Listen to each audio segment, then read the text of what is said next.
ஸ்ரீமதே ராமானுஜாய நமக. ஆழ்வார் எம்பெருமானார் ஜீயர் திருவடிகளே சரணம். ஆச்சாரியன் திருவடிகளே சரணம்.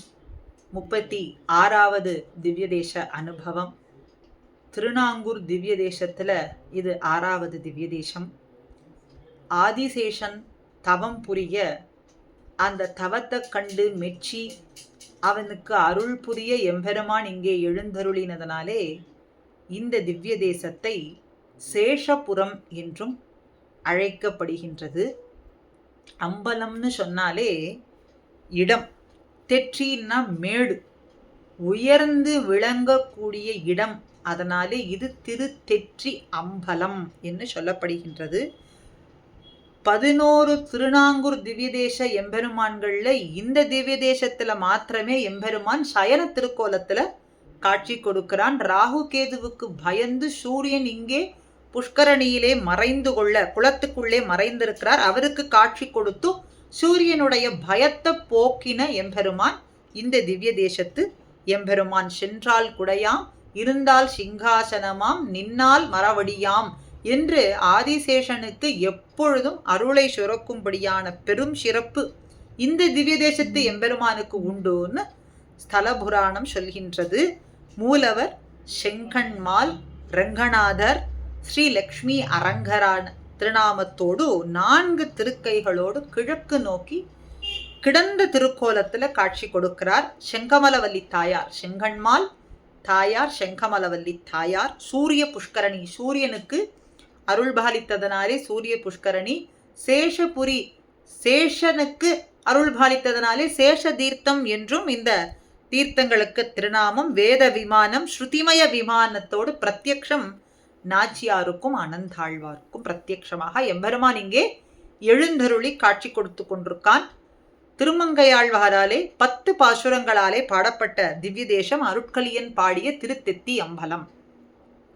தெற்றினா மேடு, அம்பலம்னா இடம், மேடான இடம், அதனால திருத்தெற்றி அம்பலம்னு. சிலம்பினிடை சிறு பரல் போல் பெரிய மேரு, திருக்குளம்பில் கணக்கணப்ப திருவாகாரம், குலுங்க நிலமடந்த இதனை இடந்து புல்கி கோட்டிடை வைத்து அருளிய எம் கோமான் கண்டீர், இலங்கிய நான்மறை அனைத்தும் அங்கம் 6 7 கேள்விகளையும் எந்திக்கு எங்கும் சிலம்பிய நற்பெரும் செல்வம் திகழும் நாங்கூர் திருத்தெத்தி அம்பலத்து என் செங்கண்மாலே. 4 வேதங்கள், 6 அங்கங்கள், 7 இசைகள், கேள்வி செல்வம் ஆகிய 8 திக்குகளிலும் முழங்கும்படியாக எல்லா திசைகளிலும் முழங்கிறது. 4 வேதம், அதுக்கு 6 அங்கங்கள், உபங்கங்கள், 7 இசை ஸ்வரங்கள், எல்லாம் 8 கேள்விகள், எல்லாம் 8 திசைகளிலேயும் முழங்கும்படியாக ஆரவாரம் பண்ணும்படியாக ஞானமாகிய பெரும் செல்வம். இந்த செல்வம் இந்த திவ்ய தேசத்துல என்னன்னா ஞானமே பெரும் செல்வமாக இருக்கு.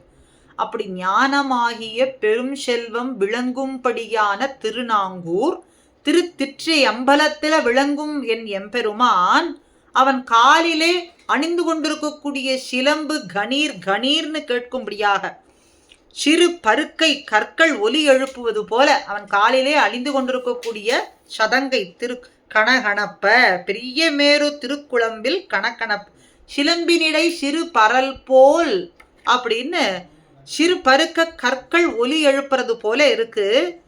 தன் மிகப்பெரிய கால் குளம்புகள்ல மேருமலை ஒலி எழுப்புவது போலேயும், திருமகள் இருக்கக்கூடிய திரு மார்பு குலுங்கும்படியாகவும், நிலமகளை பூமி தேவியை தன்னுடைய கொம்பினாலே குத்தி எடுத்து தன் கோரப்பல்லில் வைத்து அருளிய வராக பெருமான் ஆவான் அப்படின்னு சொல்றார். திருத்தெற்றியம்பலத்துல எழுந்தருளி இருக்கக்கூடிய எம்பெருமான் தன்னுடைய காலிலே அணிந்து கொண்டிருக்கக்கூடிய சதங்கை சிலம்பு அப்படிங்கிற அணியின் இடையே, அந்த சிலம்பின் இடையே இருக்கக்கூடிய சிறு கற்கள்லாம் ஒலி எழுப்ப, தன்னுடைய மிகப்பெரிய கால் குளம்புகளிலே மேருமலை ஒலி எழுப்பவும், தன்னுடைய திருமார்பிலே திருமகள் விளங்க குலுங்கும்படியாகவும், நிலமகளை தன்னுடைய கொம்பினாலே குத்தி எடுத்து தன்னுடைய கோரப்பல்லிலே வைத்து அருளினவனான வராக பெருமான் ஆவான் அப்படின்னு இங்கே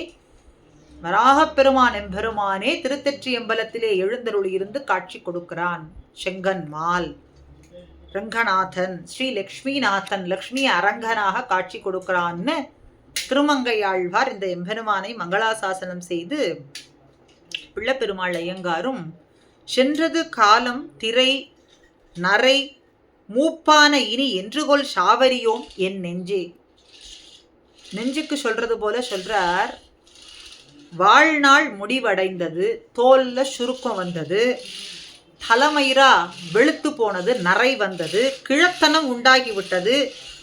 இனிமேல் மரணம் எப்பொழுது நிகழுங்கிறதே தெரியாது என்று நாம் அறியவில்லை.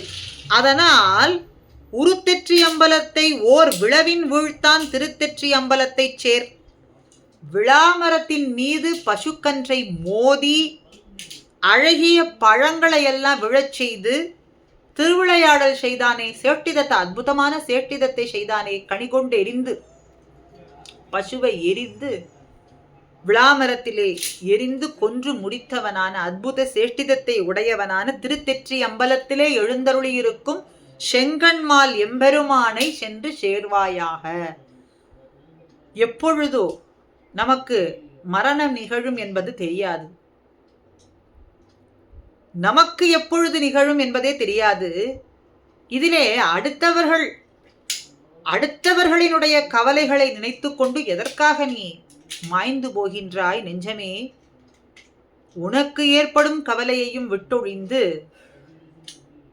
அறியாதிருக்கும்படியான செயல்களை எல்லாம் விட்டு அற்புதமான சேட்டிதங்களை எல்லாம் செய்து ஆசிரித ரக்ஷணத்துக்காகவே எழுந்தருளியிருக்கும் எம்பெருமான் சுலபமாக நாம் சென்று அடையும்படிக்கு திருத்தெற்றி அம்பலத்திலே எழுந்தருளி காட்சி கொடுத்து கொண்டிருக்கான். ஆக திருத்தெற்றி அம்பலத்தை சென்று சேர்ந்து அவன் திருவடி அடைவதே இந்த ஜென்மாவுக்கு எளியதான உபாயமாகும் என்பது போன்று இங்கே பிள்ளை பெருமாள் ஐயங்கார் காட்டி கொடுக்கிறார். ஆக அற்புதமான எளியதான வழி மார்க்கம் அடைய வேண்டியது, பெற வேண்டியது என்பது என்னன்னா, திருத்தெற்றி அம்பலத்துக்கு சென்று அங்கே எழுந்தருளியிருக்கும் செங்கண்மால் திருவடியை பற்றி கொள்வது.